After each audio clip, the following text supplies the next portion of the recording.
I'm going to be heading out to Galveston here shortly, so I wanted to give you guys a video on what I found on Bartelt 1 Room 6 and how possibly to go forward troubleshooting it. I know a lot of people aren't familiar with that machine because it's new. It's a new type of setup, especially like the film delivery, which is what we're having a problem with. Seems to be what everybody's having trouble with. We obviously broke the spring, so that's given us a problem with tension on that back roller set that holds the film or actually delivers the film. But the way this system works, it's used in other film systems, is you have your pinch rollers up on the infeed to where the seal bars and everything are, the main drive of the machine. You have those two pinch rollers that actually pull the film. And then you have your back rollers where it goes through like the serpentine of rollers to create tension. Now, when I came in yesterday, obviously the spring was broke, but the air was turned up on the two little cylinders on the sides of the rollers, or on the side of the big main roll, and it was at 20 psi, which is way too much, because at 20 psi, what it does is it controls the tension arm, and the higher the tension arm goes, the more speed that the delivery roller gains. So the further away that sensor sees that bar getting away, it increases the speed to compensate so that bar stays right around mid-level, maybe slightly less than mid-level. If it goes way too high, you don't have enough air. If it goes way too low and it never lets the roller turn, you're going to break film. So you got to play with the air setting to kind of get it to hover right around the middle point, maybe a little bit lower, but because you want to keep tension, you don't want it to just freewheel. But you have to play with that. You're going to have to spend some time and play with the air on that. That's why there's a dial down there, so that you can adjust your air. Then the problem they were having was the paper floating. And the way that works is there's a box on the back where you could set the rollers even. And then as the paper starts to move to one side or the other, you can actually adjust it. But there's also a little sensor in there that has a knob, and you can adjust where the sensor is on the one side. So you can maybe compensate to the side that doesn't have a sensor. And then if it starts walking, then the sensor will balance it out. So it's like a self-leveling trim, I guess you could say. But you can also do it hard set too on the box. So that's what that's for. Now, as far as the paper breaking, was because the pinch rollers on the infeed to the machine are pulling, but the back roller is not turning. And Eric, I guess, had a hard time wrapping his head around the fact that he thought just the rollers weren't working. The motor wasn't working, but it was. And the way to test that is you can physically lift the tension arm up with your hands. Even though there's cylinders on there, they're not providing enough force to defeat a human arm pulling it up.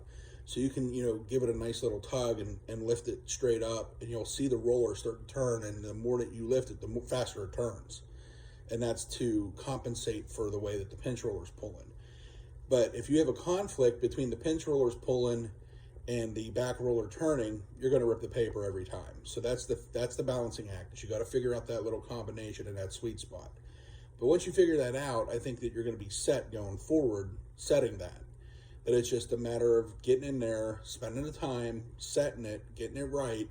And then once you do that, that machine's going to run its ass off. Because it ran yesterday when me and Jonathan basically relieved the tension. It was just running an automatic like crazy. So the pinch rollers were working.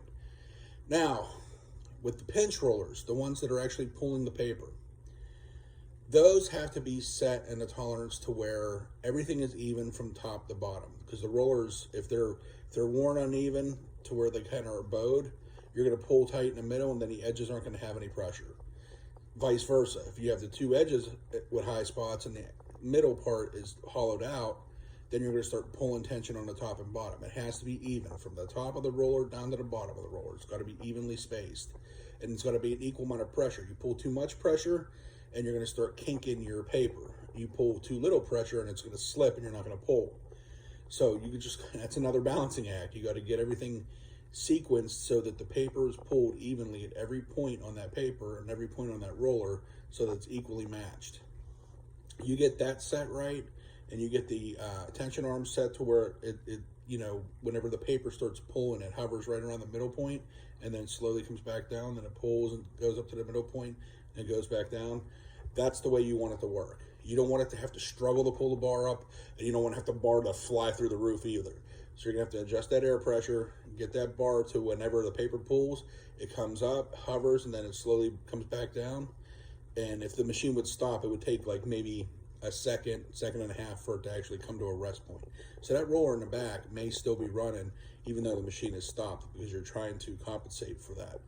But again, the higher that bar goes, the quicker the motor goes. So if you're hovering right around that 1/4 to halfway point, if it goes up higher because the machine's running fast, that paper will increase speed. So you don't have to worry about that. You just want to get it so that that tension arm moves and flows fluidly. And then once that happens, you should be nice and happy. There's no secret to it. There's no one to call. It's just getting in there, spending the time to get used to the machine. And I know it sucks, but that's how you learn, is you have to sit there and spend the time. You can't fucking walk away from the machine. You can't do any of that kind of stuff. You got to spend the time and dictate to everyone that they got to take time to learn this machine. And we can't just keep leaving the machine down because no one knows how to run it. That's just silly. We're not going to have anybody come out there and teach us how. We just have to get in there and learn. That's how you learn how to fix things. So make sure you just hold them firm on getting in there, taking the time out. If I was you, I'd say, look, don't leave this machine until it's running. Period. You can take your breaks and stuff, but as soon as you're done with your break, get your ass back there and get on that machine. Because they're not going to learn it if they keep walking away. And me figuring it out, and Chico figuring it out, ain't teaching them. Do I want to learn the machine too? Yeah. And I was at the end of my day yesterday because I was in the process of doing it. That's how I figured out what I'm explaining to you. But I didn't have the time to tinker around with it and get it set right. And I tried explaining to Eric, but I think maybe it was a little, I don't want to say over his head, but I just don't think he can wrap his head around it because he's so used to the old machines. And I'm sure the other guys are like that too, but they got to figure this out. But that's my advice. I hope that it was understandable, and I hope that the information is received well. And I'll see you guys on Monday.